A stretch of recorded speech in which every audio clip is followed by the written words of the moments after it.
My channel. My name is Nidhi Yadav और आज इस वीडियो में हम क्लास 12th इंग्लिश की जो सेकंड पोम है कीपिंग क्वाइट उसको पढ़ेंगे। ये पुरानी बुक है तो इसमें इसलिए थर्ड लिखा है, बट ये सेकंड पोम है आपकी कीपिंग क्वाइट। ठीक है, तो सबसे पहले पोइट के बारे में पढ़ लेते हैं। तो जो पोइट है इस पोम के वो है पैब्लो नेरूडा। ठीक है, तो पैब्लो में बर्थ होता है और 1973 में उनकी डेथ हो जाती है, मतलब 69 ईयर्स जो है उस एज में उनकी डेथ हो जाती है। उसके बाद उनका जो पेन नेम था वो था नेफ्ताली रिकार्डो रीस बोसाल्टो। ठीक है, फिर जो पैब्लो नेरूडा है वो हुए थे पार्लर नाम के टाउन में, जो कि है चिली। चिली कहाँ पे है? साउथ अफ्रीका में। ठीक है, सॉरी साउथ अमेरिका में। उसके बाद जो नेरूडा की जितनी भी पोम है ना, वो सारी पोम ऐसी हैं कि उनको तब पढ़ते हैं तो बहुत इजीली समझ भी आती है, साथ ही साथ में माइंड में जो है इमेजेस बनने लगती हैं।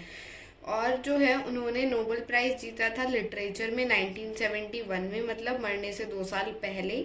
इस पोएम में जो नेरूडा है ना वो किस चीज़ की बात कर रहे हैं? ठीक है, तो थीम क्या है कि क्वाइट इंट्रोस्पेक्शन के बारे में बात हो रही है कि अगर हम चुप रह के चीज़ों को इंट्रोस्पेक्ट करें, समझें कि क्या हो रहा है, ध्यान लगाएं और साथ ही साथ में जो है एक म्यूचुअल अंडरस्टैंडिंग बनाए ह्यूमन बींग्स के बीच में। ठीक है, तो फर्स्ट स्टेंजा पढ़ लेते हैं। उसमें बोला now we will count to 12 and we will all keep still. तो फर्स्ट स्टेंजा में जो पैब्लो नेरूडा है वो बोलते हैं कि अब हम जो है 12 तक काउंट करेंगे और हम बिल्कुल स्टिल रहेंगे, बिल्कुल शांत रहेंगे, चुप रहेंगे, कोई कुछ नहीं बोलेगा। अब यहाँ पे 12 ही क्यों बोला? हम तो कोई भी नंबर बोल सकते हैं ना, तो कि चलो हम 12 तक नहीं, हम 10 तक काउंट करते हैं, 100 तक काउंट करते हैं, 15 तक काउंट करते हैं, बट 12 ही क्यों? क्योंकि देखो एक ईयर में 12 मंथ्स होते हैं। ठीक है, हमारी जो राशियाँ होती हैं वो भी 12 होती हैं ना। ठीक है, उसके बाद एक दिन में अगर हम 24 आवर्स वाली क्लॉक की बात ना करके वैसे बात करें तो 24 आवर्स होते हैं, 24 नहीं 12 आवर्स होते हैं हमारे। उसके बाद जो है जो आपकी ये पोम है इसका जो टाइटल है कीपिंग क्वाइट, इसके अंदर भी जो है 12 लेटर्स है, तो शायद हो सकता है इसकी वजह से। और 12 को जो है एक परफेक्टनेस का जो है सिंबल माना जाता है, इसलिए उन्होंने बोला है कि हम जो है 12 तक काउंट करते हैं। उसके बाद बोला है for once on the face of the earth let's not speak in any language, कि पहली बार अर्थ पे ऐसा करते हैं कि किसी लैंग्वेज में बात नहीं करते, किसी भी लैंग्वेज, चाहे वो इशारों में हुआ, साइन लैंग्वेज, कुछ भी हुआ, किसी भी लैंग्वेज में बात नहीं करते हैं। Let stop for 1 second, 1 second के लिए बिल्कुल स्टॉप हो जाते हैं, सब कुछ रोक देते हैं, अपने हाथों को बिल्कुल भी नहीं हिलाना, अपनी आर्म्स मूव नहीं करनी, मतलब बिल्कुल स्टिल हो जाना है। जैसे तो बिल्कुल जान ही नहीं है, स्टैचू पोजीशन जैसे होती है ना, बिल्कुल वैसे, ना कुछ बोलना है ना कुछ करना है।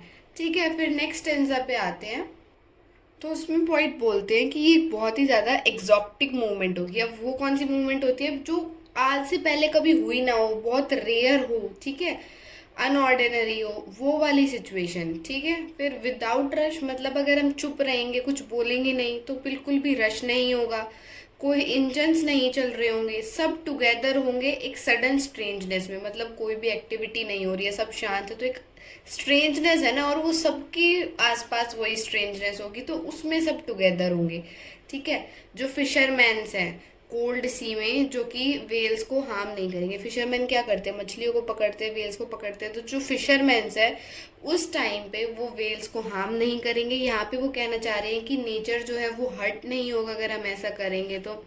जो लोग सॉल्ट गैदर करते हैं, अब सॉल्ट देखो इतना एसिडिक होता है कि जो लोग उसको समुद्र में से निकालते हैं ना, उनके हाथ में छाले पड़ जाते हैं, कटने लग जाते हैं उनके हाथ, तो उनको टाइम मिल जाएगा देखने का कि हमारे हाथ कैसे हो चुके हैं, हम कितना अपनी लाइफ में बिजी हैं कि हमारे पास टाइम ही नहीं है कि कम से कम अपने हाथों को तो देख सकें।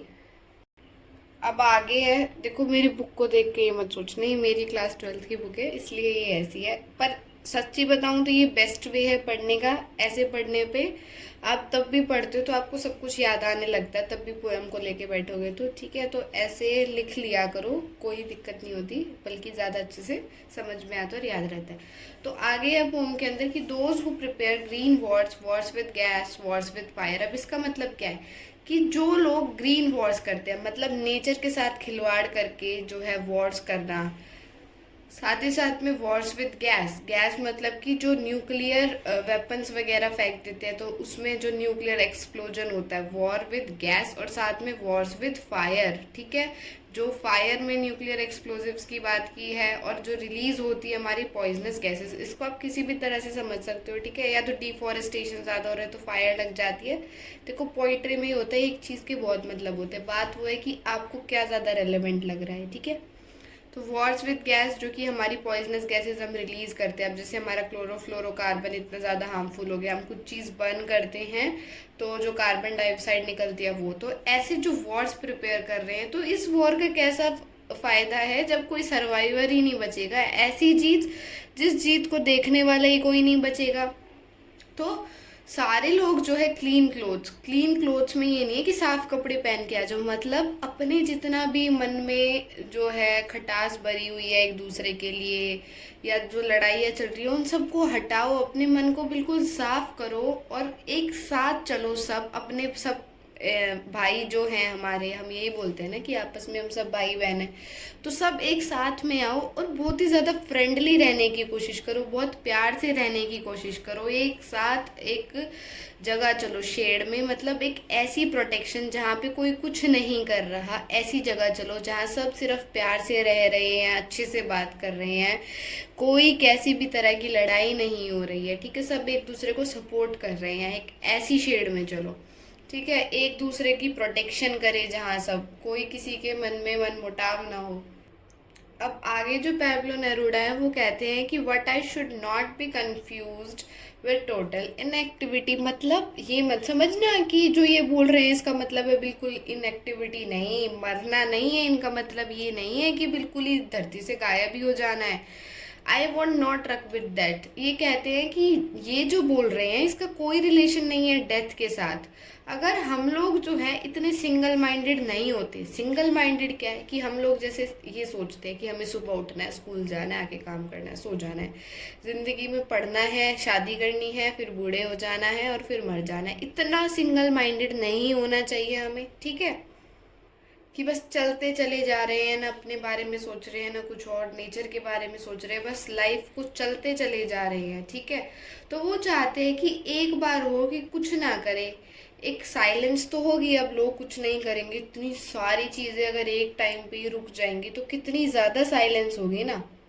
आगे जो पॉइंट है वो बताते हैं कि perhaps a huge silence might interrupt the sadness of never understanding ourselves and of threatening ourselves with death, मतलब ये जो अब एकदम से इतनी ज़्यादा साइलेंस होएगी ना, ये इस सैडनेस को जो है इंटरप्ट कर सकती है, सैडनेस में दखल दे सकती है। तो यहाँ पे कौन सी सैडनेस की बात हो रही है कि जो हम ह्यूमन बीइंग्स कभी भी अपने आप को समझते ही नहीं हैं कि क्या असलियत में हम लोगों को चाहिए, हम जो है सिर्फ डिस्ट्रक्शन किए जा रहे हैं, सिंगल माइंडेड होके जो है बस आगे बढ़े जा रहे, ना खुद के बारे में सोच रहे, ना लाइफ को अच्छे से जी रहे हैं, end of threatening ourselves with death, अपने ही आप को जो है हम मार रहे हैं, अपने ही आप को। देखो अब जितनी भी ये ग्रीन गैसेस वगैरह की अगर हम बात करें तो ये ह्यूमन ही तो कर रहा है ना, हम इतनी हार्मफुल गैसेस को प्रोड्यूस कर रहे हैं, इतनी जो इंडस्ट्रियलाइजेशन हो रही है, हम नेचर को जो है बिल्कुल बेकार कर रहे हैं, तो वो हमारे लिए ही तो हार्मफुल है ना। तो इस स्टैंजा में ये कहा है पॉइंट ने।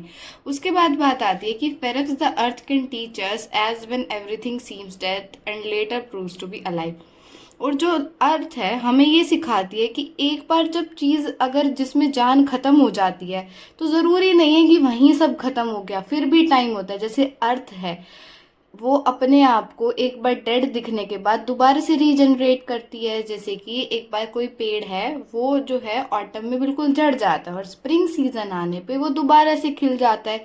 तो ऐसे अर्थ हमें सिखाती है कि ज़रूरी नहीं है कुछ डेड है तो वो बिल्कुल ख़त्म हो गया तो उसी स्टेज पे है, वो अपने आप को रीजनरेट भी करता है, ठीक है।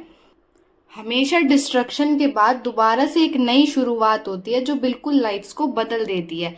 फिर पॉइंट कहते हैं कि now I will count up to 12 and you keep quiet and I will go. तो यहाँ पे कहते हैं पॉइंट कि अब वो काउंट करेंगे 12 तक, हमें बिल्कुल शांत रहना है, अपनी लाइफ के पर्पस को ढूंढना है। इतना सब कुछ हमने अब समझा कि कैसे जो हम अपने आप को हार्म कर रहे हैं, कैसे लोगों के अंदर आजकल जो है बिल्कुल डिस्ट्रक्शन की ही भावना है, दुश्मनी है इतनी ज़्यादा, मतलब मतलब कि जो है लोगों के अंदर खटास भर चुकी है, तो उसको ख़त्म करना है, कैसे अपनी लाइफ को अच्छे से जीना है, लाइफ का एक पर्पस ढूंढना है। इस क्वाइट रह के, इतनी देर क्वाइट रह के अपने आप को इंट्रोस्पेक्ट करना है कि क्या जो है पूरी ह्यूमन जनरेशन के लिए अच्छा होगा। और पोइट कहते हैं कि वो 12 तक काउंट करेंगे, इतने हमें चुप रहना है, अपना पर्पस ढूंढना है, खुद को एनालाइज करना है और चेंज लाना है, और फिर पोइट चले जाएंगे। तो ये पूरी पोम थी, ठीक है। अब पढ़ लेते हैं इसके पोएटिक डिवाइस। तो जो ये है वी विल, इसमें WW रिपीट हो रहा है, तो यहाँ पे अलिट्रेशन है, यहाँ पे भी वी विल में अलिट्रेशन है।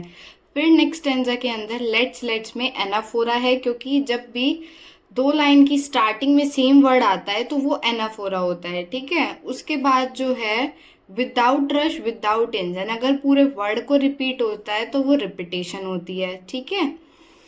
उसके बाद यहाँ पे वॉर रिपीट हो रहा है, तो यहाँ पे भी क्या है, रिपीटेशन है। आगे इन द शेड, अब ये जो शेड है ये प्रोटेक्शन को सिंबलाइज कर रही है, तो यहाँ पे क्या है, सिंबोलिज्म है। शेड का मतलब यहाँ पे प्रोटेक्शन की तरह यूज किया हुआ है, प्रोटेक्शन को एक तरह से सिंबलाइज करने के लिए यूज किया हुआ है, तो ये सिंबलिज्म है। उसके बाद अगर हम बात करें तो आगे लिखा है कि अर्थ कैन टीच अस। तो देखो अर्थ क्या हमें कभी पढ़ा सकती है, तो ये अर्थ नॉन लिविंग थिंग है, नेचर से जुड़ी हुई है, और इसको कुछ पर्सन की क्वालिटीज दी हुई है ना, क्योंकि टीच करने का काम तो पर्सन का होता है, ठीक है। तो यहाँ पे किस चीज का यूज किया गया है, पर्सोनिफिकेशन का, ओके।